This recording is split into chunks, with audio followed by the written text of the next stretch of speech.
en materia internacional, la crisis política en Reino Unido parece no tener pausa tras la renuncia de la primera ministra británica Liz Truss, que convirtió su periodo de gobierno en el más corto en la historia de ese país. Vamos a profundizar en este tema. Estamos junto a Álvaro Iriarte, él es académico de la Universidad San Sebastián.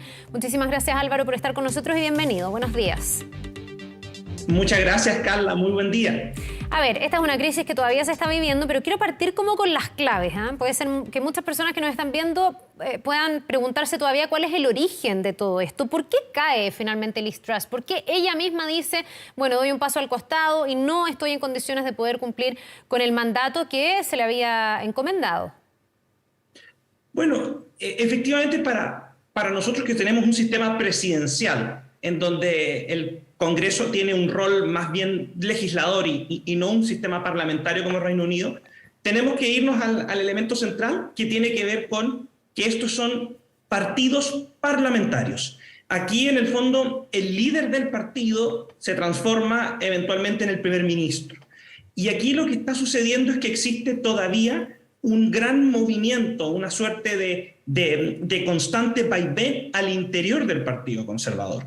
Un partido que lleva más de 10 años en esta última tanda en el poder, que comenzó en 2010 con David Cameron, pero que ha tenido que atravesar, al igual que el Partido Laborista, un elemento que yo calificaría, porque otra gente lo califica, Carla, de telúrico, que fue el Brexit y el resultado del plebiscito para salir de la Unión Europea.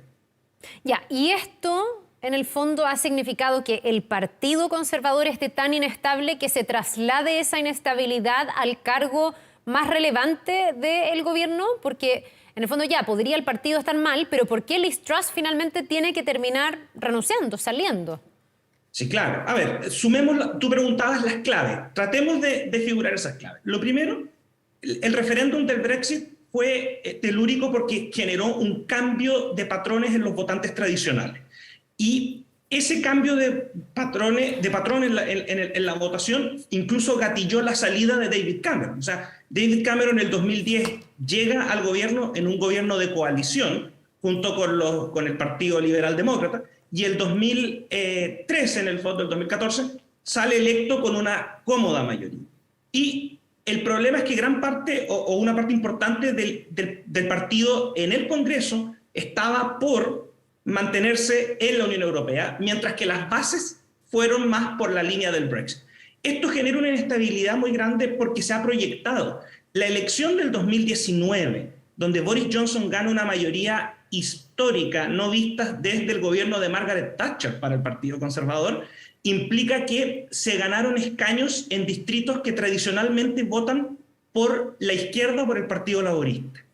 Y entonces hoy día tú tienes un partido conservador con una gran base parlamentaria, pero que ha tenido cambios profundos. Y han sido precisamente algunos de estos parlamentarios que vienen de estos nuevos distritos, nuevamente por primera vez electos en estos distritos en décadas, que son los que más suspicacia han tenido respecto de lo que está pasando actualmente, como por ejemplo el plan económico que anunció con bombos y platillos Liz Truss. Ahí quería llegar, porque esa fue de alguna manera la clave en el sentido de lo más inmediato que explica esta renuncia. Ella presenta este plan que muchos consideran una locura, así lo han dicho, en medio de la inflación, la inestabilidad económica, una economía que los británicos ven que está estancada. ¿Por qué se le critica tanto ese plan? Porque, primero, ¿por qué ella concentra tanto sus primeros esfuerzos tan rápidamente en un plan económico tan agresivo y ese plan finalmente le termina pasando la cuenta y haciendo que no pueda continuar?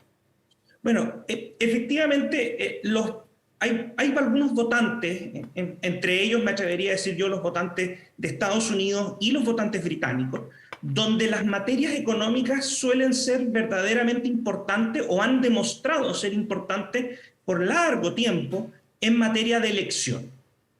Y eso es un tema que se vuelve relevante y se vuelve central.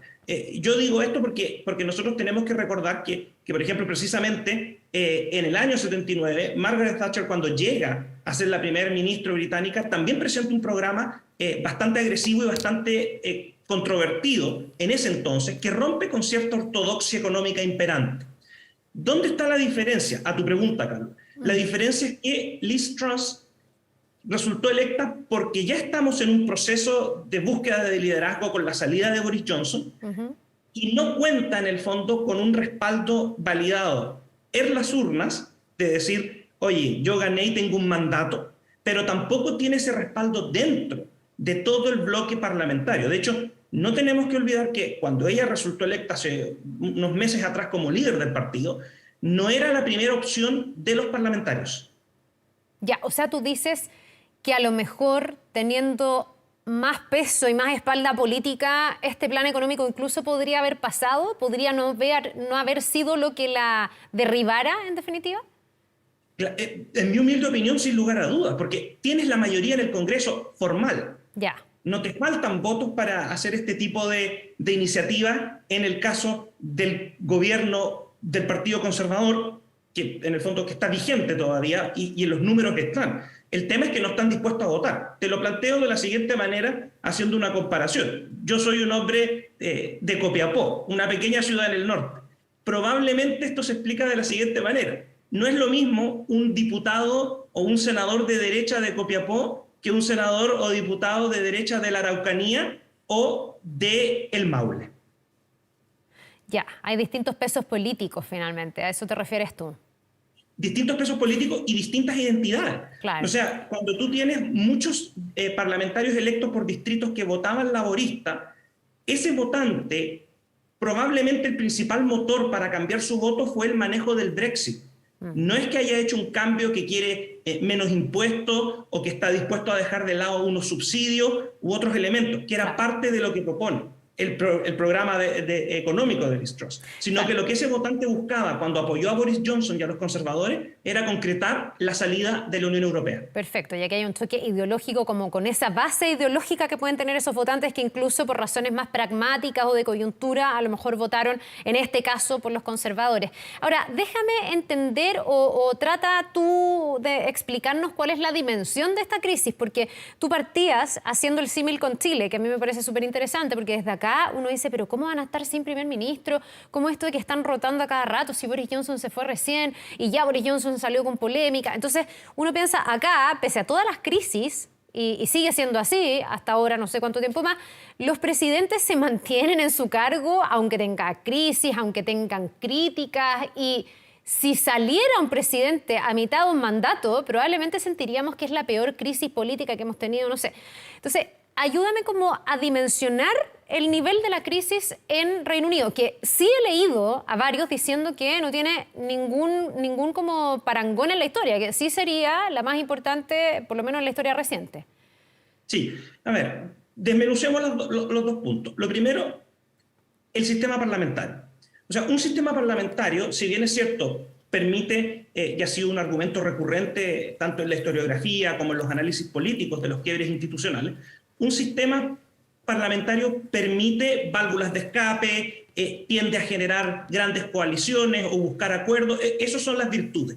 Ya. Pero en este momento lo que tú estás presenciando es probablemente uno de los grandes problemas que tiene un sistema parlamentario, que el peso del partido o de los partidos, lo que ocurre es que en Inglaterra sigue siendo un bicameralismo, aunque ya hay un tercer actor en el Congreso, pero sigue siendo una dinámica bicameral o bipartidista. El peso del partido en el Congreso es muy gravitante en la forma de hacer política y en los resultados finales. Entonces, esto es así. O sea, por ejemplo, nosotros no entendemos que eso es normal. ¿Cómo es posible que, por ejemplo, Tony Blair diga, me voy, renuncio, y asuma otro primer ministro sin tener que pasar por elecciones? Claro. Porque está la mayoría presente en el Parlamento y por lo tanto pueden formar un gobierno. Para nosotros en Chile, que tenemos una dinámica presidencial por historia y por tradición, eso es impensable, porque nosotros votamos por la figura del presidente, no por un partido para que forme gobierno. ¿Ya? Claro. A eso yo apuntaría con la primera pregunta. Y la segunda tuya que dices que es una crisis sin parangón, sin lugar a dudas. ¿Dónde está lo particular de esta crisis? La crisis de liderazgo dentro de los partidos en Reino Unido y en otras democracias parlamentarias, pero quedémonos en Reino Unido, no es algo novedoso. Lo novedoso es que la crisis de liderazgo se dé mientras el partido está en el gobierno. Y eso es lo que lo hace tan particular.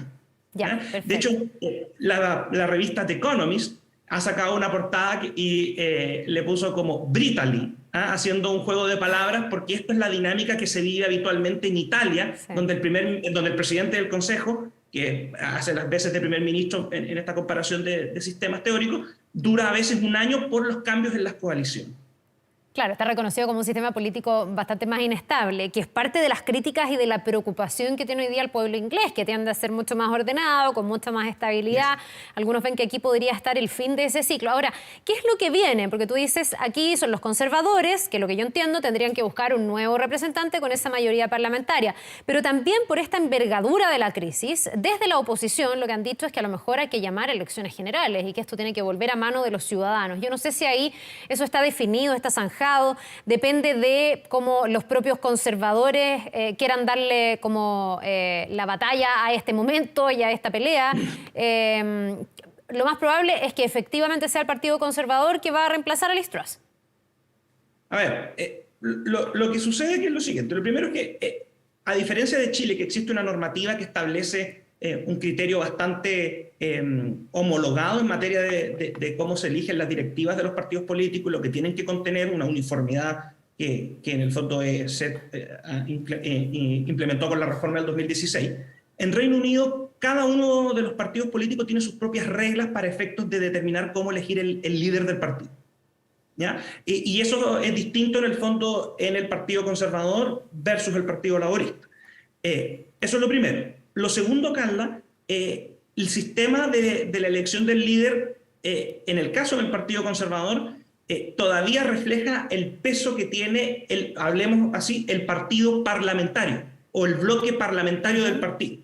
Porque el proceso de elección tiene una doble etapa. La primera es que tienes que presentarse ante... existe un comité, un grupo, un pequeño grupo dentro de los parlamentarios que se llama el Comité 1922, que se define como aquel que mantiene un control y refleja la opinión pública o le presenta a la opinión pública al liderazgo. Yeah. Este comité es el que recibe las postulaciones que tienen que contar con un número de patrocinio. Y luego de eso, estas postulaciones, toda la delegación parlamentaria en la Cámara de los Comunes solamente vota y tiene que dejar 2 en votaciones sucesivas. Y esos 2 candidatos son los que se presentan a los militantes, diríamos, del partido. Perfecto. Y los militantes votan y se elige el líder del partido.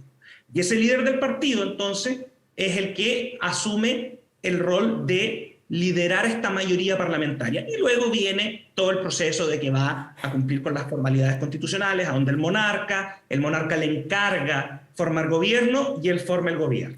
Ahora, Álvaro, tú me hablas del mecanismo con el que se elige, pero también es súper interesante el tema de los nombres que podrían ser, porque yo no me cuesta desde acá explicarme por qué nuevamente aparece Boris Johnson como una posibilidad.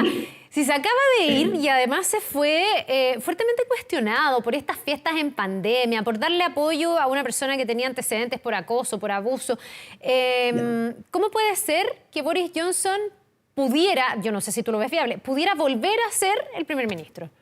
Ya. Justamente está relacionado con el tema de las reglas. No existe ninguna prohibición, no se ha dado el caso. En estos momentos suenan nombres, pero todavía hay que esperar un poco que se ordene. Pero suena Rishi Sunak, que está actualmente como ministro de Hacienda, que fue el que en el fondo era el favorito de el bloque parlamentario del Partido Conservador. O sea, los miembros del Congreso tenían como candidato a este ex banquero, economista. ¿Tú dices, perdón, el favorito versus Liz Truss? No, el favorito de los congresistas. No, pero en la disputa donde finalmente se elige Liz Truss o donde se eligió a Boris Johnson. Ahí me perdí en el tiempo. Cuando se elegía a Liz Truss. Ya, perfecto. O sea, era el favorito del partido para suceder a Boris Johnson. Sí, de hecho llegó primero en la votación de los miembros del Congreso para la papeleta. Perfecto. Ya. Luego tienes a la ex ministra de Defensa, Penny Mordaunt, que en el fondo aparentemente estaría aglutinando de nuevo. En la última elección, donde salió electa Liz Truss, no logró avanzar, pero estaría aglutinando el apoyo de los sectores más de derecha dentro del Partido Conservador.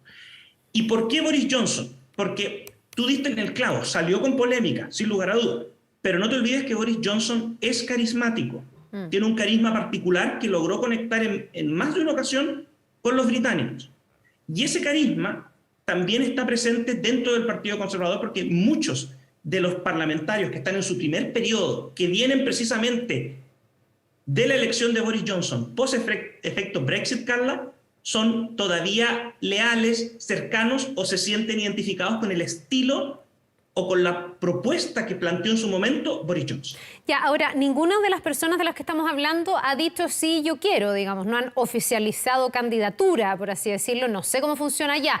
¿Tienen que ellos decir yo quiero? ¿Tienen que el partido decir tú? ¿Tienen que querer necesariamente ser primeros ministros? ¿O la verdad es que es un mandato que te da en el fondo el partido y tú lo tienes que asumir? Porque también me imagino que Boris Johnson podría eventualmente tener cierta ventaja de asumir un momento de crisis porque ya tiene la experiencia. En el fondo, muchos podrían pensar que se van... El viejo dicho, que no se malentienda porque no quiero ser ofensiva con la figura de Boris Johnson, pero esto de el diablo conocido, digamos, más que el que está por conocerse en un momento de crisis donde lo que me imagino necesitan los conservadores es dar estabilidad, dar orden y demostrar que pueden seguir gobernando. O sea, Carla, ese es el tema. O sea, a ver, un factor a agregar, tú decías, podría ser, claro que sí, y podría ser porque, en el fondo, acá el problema que tiene el Partido Conservador es que viene una elección y en estos momentos los sondeos están dando como resultado que habría un cambio después de 12 años y si se termina la elección dentro de un plazo de 2 años más, después de 14 años, podría volver recién el Partido Laborista por ganar la elección general. Y en ese sentido, aquí tú tienes que generar una estabilidad, no solamente a nivel de política del país, de Estado, sino que dentro del Partido Conservador. Ahora, Boris Johnson podría tener una oportunidad, podría participar, pero no tienes que olvidar que también fue el mismo partido el que desechó a Boris Johnson. De hecho, en el cambio de liderazgo, una opción es que tu partido te haga, tus miembros de tu delegación parlamentaria te haga un voto de no confianza al liderazgo, en el caso del Partido Conservador.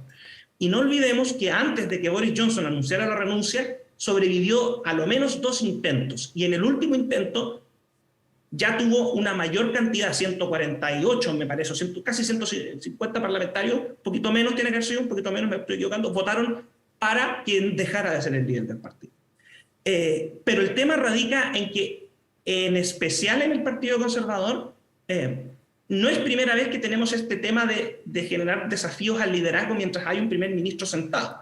O sea, históricamente, el último caso fue el de Margaret Thatcher en el año 1990, que estando en ejercicio como primer ministro y proyectándose a la siguiente elección, el ciclo de 1993, dentro del propio partido, cumpliendo con las reglas, se montó un desafío a su liderazgo. Y ella, en el fondo, no logró ganar con los quórum que se exigían. Y eso gatilló que renunciara, que fue algo similar a lo que le pasó a Boris Johnson. Ganó, no como él necesitaba ganar en la interna, y se vio obligado a presentar la renuncia. Bien, pues qué interesante. Vamos a seguir bien atentos porque, lo decíamos, los propios británicos califican esto como una crisis sin precedentes, como realmente una situación política muy compleja, y vamos a ver cómo la resuelven, en definitiva, y a ver cómo le logran dar estabilidad a ese cargo que es el más importante, el de primer ministro, si descontamos a la realeza que tiene otros fines. Álvaro Iriarte, académico de la Universidad San Sebastián, muchísimas gracias por habernos acompañado esta mañana y explicarnos un poco más en profundidad lo que está pasando allá al otro lado del mundo. Que te vaya muy bien. Muchas gracias, Carla. Hasta luego. Que tengas buen día. Nos vemos.